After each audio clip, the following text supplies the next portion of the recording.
தொழில் ஸ்தானமும் நல்லா இருக்கிறதுனால முடிஞ்ச அளவுக்கு முக்கியமாக வெளிநாடு போகிறதுக்குலாம் நீங்கள் எதனா ட்ரை பண்ணுறீங்கன்னா தாராளமாக ட்ரை பண்ணலாம்.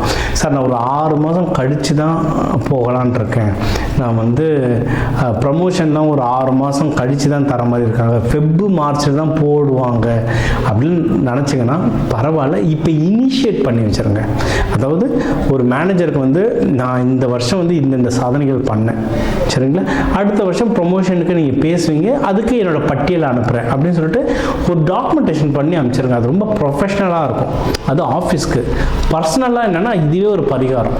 ஏன்னா குரு சனி நிகழ்வுனால நீங்கள் டாக்குமெண்டேஷனை வைக்க நீங்கள் வந்து ஜெயிச்சுக்கிட்டே இருப்பீங்க. அதுதான் உங்களுக்கு வந்து அதுதான் மெயின் கீ பாயிண்ட். ஸோ அது பண்ணுங்கள். ஸோ வெளிநாடு போகிறதுக்கு வாய்ப்புகள் ஜாஸ்தியாக இருக்குது. உங்களுக்கு பணம் அதிகமாக வர ஜாஸ்தியாக இருக்குது சரிங்களா. உங்களுடைய 12ஆம் வீடு மிதுனம், அதில் வந்து குரு இருக்கிறதுனால உங்களுக்கு சுப வரையம் வர ஜாஸ்தியாக இருக்குது. ஸோ வர பணத்தை டக்குன்னு வண்டியோ வீடோ எதுலையாவது ஸ்டாக் மார்க்கெட்டோ அப்படி இல்லைன்னா நகையோ பணமோ எதுலையாவது இன்வெஸ்ட்மெண்ட் பண்ணிட்டீங்கன்னா நீங்கள் ஜெயிச்சிட்டிங்க.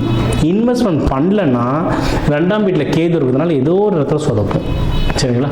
ஸோ வர பணத்தை டக்குன்னு இன்வெஸ்ட்மெண்ட் பண்ணுறேன். உங்களுக்கு குழப்பமாக இருக்க டிசைட் பண்ண முடியலன்னா வீட்டில் உங்களுக்கு யார் கரெக்டான ஆளோ அவங்கக்கிட்ட கேட்டு சஜஷன் கேட்டு இல்லை இன்வெஸ்ட்மெண்ட் பண்ணிட்டு முடிஞ்சது. இதுதான் ப்ராக்டிக்கல் பரிகாரம். நீங்கள் வழிபடணும்னா நீங்கள் வந்து அம்மனை நல்லபடியாக வழிபடலாம். இல்லை கடலோரம் இல்லை ஆறு குளங்கள் ஓரம் இருக்கிற தெய்வங்களை வழிபடலாம்.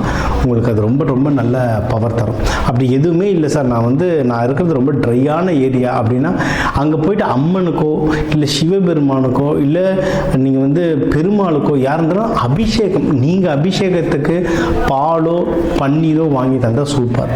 இல்லை எனக்கு அவ்வளோ வசதி இல்லைன்னா அட்லீஸ்ட் நடக்கும்போதாவது அபிஷேகம் நடக்கும்போதாவது உட்காந்து நீங்கள் அந்த தெய்வத்தை வழிபட்டீங்கனாலும் உங்களுக்கு சூப்பராக இருக்கும். நீங்கள் முடிஞ்ச அளவுக்கு ஒயிட் கலர் ட்ரெஸ் இல்லை பட்டு க்ரீம் கலர் ட்ரெஸ் லைட்டான கலர் ட்ரெஸ்ஸஸ் இதெல்லாம் போட உங்களுக்கு வந்து நிறைய நல்லது நடக்குங்க சரிங்களா. ஸோ ஓவராலாக சொல்லிட்டோம், இந்த 2025 சூப்பராக இருந்திருக்கும். அதான் கடைசி 2 மாதம் ரொம்ப நல்லா இருந்திருக்கும். அடுத்தடுத்து வர்றதும் உங்களுக்கு வந்து ரொம்ப நல்லா இருக்கும். அண்ட் இந்த 2026 உங்களுக்கு வந்து நல்லபடியாக அமைய விஷ் ஹாப்பி நியூ இயர்.